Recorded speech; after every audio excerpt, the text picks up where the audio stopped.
Hi, I'm Shane with etrailer.com. Today we're going to be taking a look at, I'm going to show you how to install Demco's tabless base plate kit on our 2014 Ford Edge.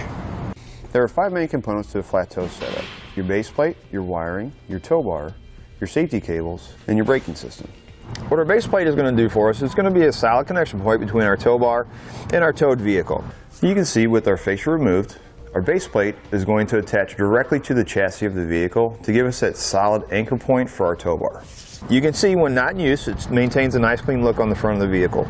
We're going to have our safety chain loops here, which are not going to stick out too far. Again, maintains that nice clean look. We don't have a lot of protruding items or anything like that sticking out of the front of the vehicle. Putting this base plate on is going to require a little bit of fascia trimming, and it will require you to remove the fascia. It is going to have a nice black powder coat finish. It's kind of a dimpled finish, kind of keeps a rugged look, but it does look like a very durable finish on it. And this is going to be a tabless design. And what that means is these tabs on a lot of base plates, this tab will actually slide in like this and it'll turn, but the other types of tabs will actually, you'll disconnect your tow bar and then you'll have to find somewhere to store these when you're not using them. With this, these will actually bolt on to your tow bar. When you're ready to use it, you put it in, you twist them, just like that, and you put a pin in. When not using them, they stay on your tow bar. You don't have to worry about storing them. You don't have to worry about misplacing them. Another really nice feature that I like about this base plate is when not in use, we're going to have caps that will cover our holes to keep any dirt and debris from collecting in there. And they just snap right into place. Now that we've gone over some of the features, let's show you how to get it installed. We need to start by removing our fascia. We're going to have 4 plastic fasteners and 2 10mm head bolts we need to remove. Our 4 plastic pin fasteners are run right across this front plastic piece, and then our 2 bolts are right here. And these are just plastic, so you don't have to put any pressure on them. Just want to make sure you get this bottom part out too. Once you have the center out like this, it's easy if you just pull up like this, and it'll come out just like that. In each wheel well, we're going to have 3 5.5mm head bolts we need to remove. Now your instructions are going to tell you 3 push pin fasteners you're going to have to remove from underneath the vehicle, which are going to be these 3 here, but actually you're going to have 1 on each side for your mud flap. Where your front fascia actually hooks into your mud flap, you're going to have to remove 1 of those on each side too, so technically you're going to have 5. So remove 3 of these. You just do it with a flathead screwdriver. You can get the center pried out there. Take a trim panel tool. Pull out the base, just like that. And this one here, on the very lower front part of your fender liner, or in front of your tire. And again, you'll have 1 of these on each side. And we're going to have a couple of 5.5mm head bolts on each side we need to remove. First, we're going to remove this one. Then this one.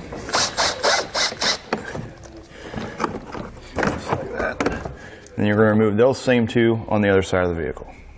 We need to unhook our fog lights. If you're equipped, this black plug here, we're just going to push it on this back side.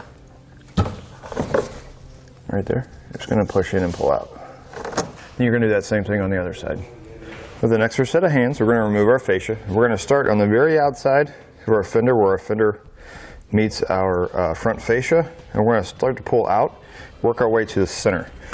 And remember, when pulling this off, don't just pull it off, because if there's any additional wiring or anything in there that needs to be unplugged, you don't want to mess up the plugs. Once you get it off, you're just going to set it aside in a safe place for now. We're going to remove our bumper core. We're going to have 1 bolt here, 10mm bolt or 10mm head bolt. You're going to have 2 13mm head bolts here, and you're going to have a 13mm head nut down here on the bottom. We're going to have that same hardware on each side.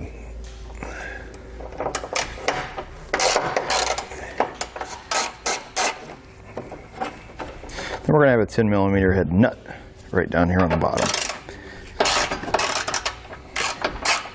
Then we'll remove our bumper core.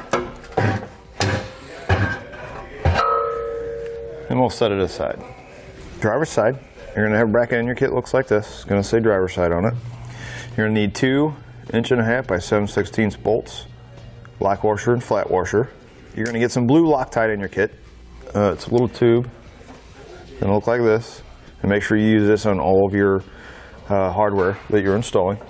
We're going to take this bracket, and you see how it's kind of notched out there. It's going to be facing down like this. And you're going to have a small nut plate and a long one for each side. We're actually going to do this, the back side first. We're going to go through this hole.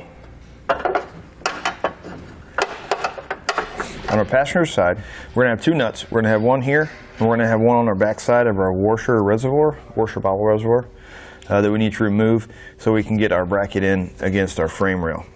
10mm socket will remove those. Now, if you remember on our driver's side, we had a hole right back here that we needed to get to. I'm not able to get my washer bottle out of the way enough just by loosening these 2 nuts or taking them off. So up here on top, we're going to have an 8mm head bolt that threads through this container into our washer reservoir. I went ahead and removed that. Now I'm going to take, and I should have a little bit more play with my washer reservoir to give me enough room that I can get back there and get that bolt put in. Then we'll take a 5/8 socket. We're going to tighten and then torque our bolts for our side brackets or frame brackets on the sides. We're going to do that on both sides. In your kit, you're going to have 6 washers. We're going to use them as spacers to space out the back side of our washer bottle so it doesn't rub on the bolts. 3 on each post. Actually, it's still touching the bolt, so I'm going to add an extra one on each post. It's completely up to you. I just want to make sure that the bolt doesn't rub a hole in the back side of the reservoir. Next, take your base plate and we're going to set it up against our frame rail, and you're going to clamp it into place like this on each side. It's a good idea to have an extra set of hands to do this because our base plate's kind of heavy. We're going to be drilling out this hole and putting a self-tapping bolt in it. Because it's heavy, what I suggest doing is the bolt that we took out on the bottom from our bumper beam, I went ahead and reinstalled that just for now to get my base plate to pull up against the bottom of my frame rail as much as possible.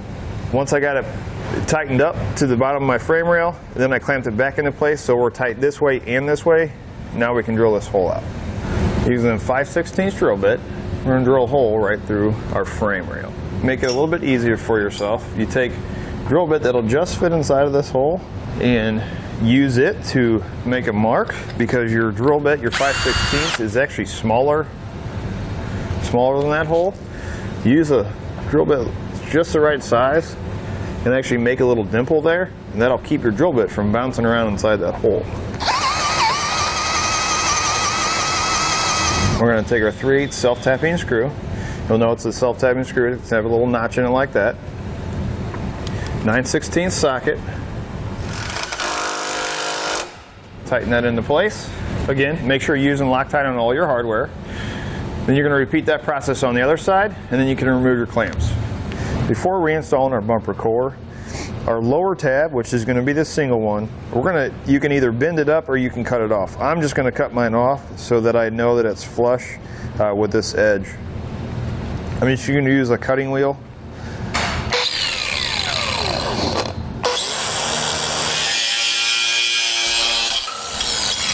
And you're going to do that same thing on the other side. Once you get your lower tabs cut off your bumper beam, then you can reinstall it. We're going to use the same 2 bolts that we took out on the top on each side. One thing to keep in mind, the bolt here and the bolt down below it are not going to line up. What you want to make sure of is this plate up here with these 2 bolts is sitting flat on top of the frame rail. If it's not sitting flat, where you cut the tab off on the bottom, you're going to have to cut that down some more, because what it's doing is it's sitting on the base plate and that base plate is pushing it up. You want to make sure that this is sitting flat when you reinstall the bolts. Once you get those installed, you can go ahead and tighten them down. If this for some reason is not lining up, this whole section of radiator, you can lift it and you can put that bolt back in. Now that we've reinstalled our bumper beam, we need to drill through our bumper beam, through our base plate, to this bracket that we mounted on the side of our frame rail. If you remember, there's 2 holes in it. We need to be able to run a bolt through here to hold all this together. We're going to have to drill from here all the way through. Per our instructions, we need to measure down 1 inch, in 1/2 inch. From there, down 2 5/8, and again in 1/2 inch. Now, what I suggest doing is looking at your holes on your bracket right here and see if you can't make sure they're going to line up and make any adjustment necessary, whether up, you know, 1/16 of an inch or down. Because what you don't want to do is when you start going in, you don't want this hole, when you start hitting here, to go down or up, because then you're going to have to wallow out this hole and your head of your bolt is actually going to sit in here, not out here. So try and get that as straight as possible.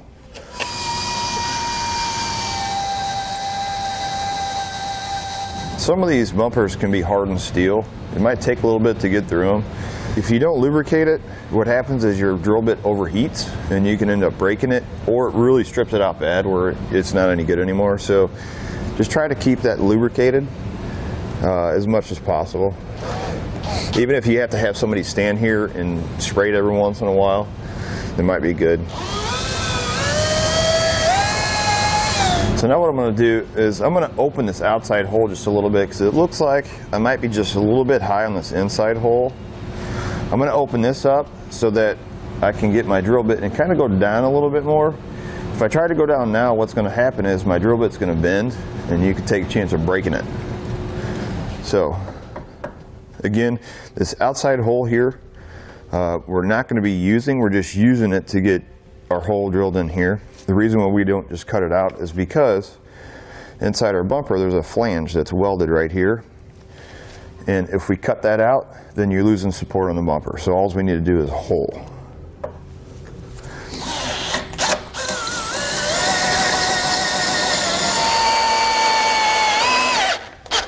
Now we'll take our 3/8 hex bolt, 3/8 lock washer, and 3/8 nut. I would suggest cleaning it out just so you don't get any on your threads. Again, make sure you're using the blue Loctite that comes in the kit. We're going to go from here through, put on our lock washer, and then our nut, and then we're going to tighten and torque that to the specifications and the instructions, and then we can drill our next hole.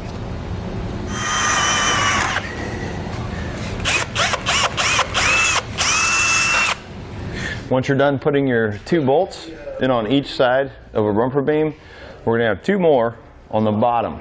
Again, it's going to be a 3/8 hole. I'm going to start with a pilot hole and try and get it as center as possible on there. It will make it go a little bit quicker rather than going straight to the big drill bit. If you use a small one, do a pilot hole first.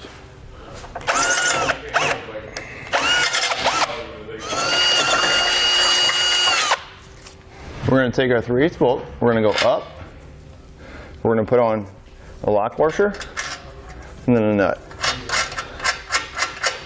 And then again, we're going to tighten and then torque that to the specifications and the instructions. Again, don't forget to use your blue Loctite. Then you're going to repeat that same thing for this hole here. Then you need to put on your safety cables. With this vehicle, it's a little bit difficult to find somewhere to go around.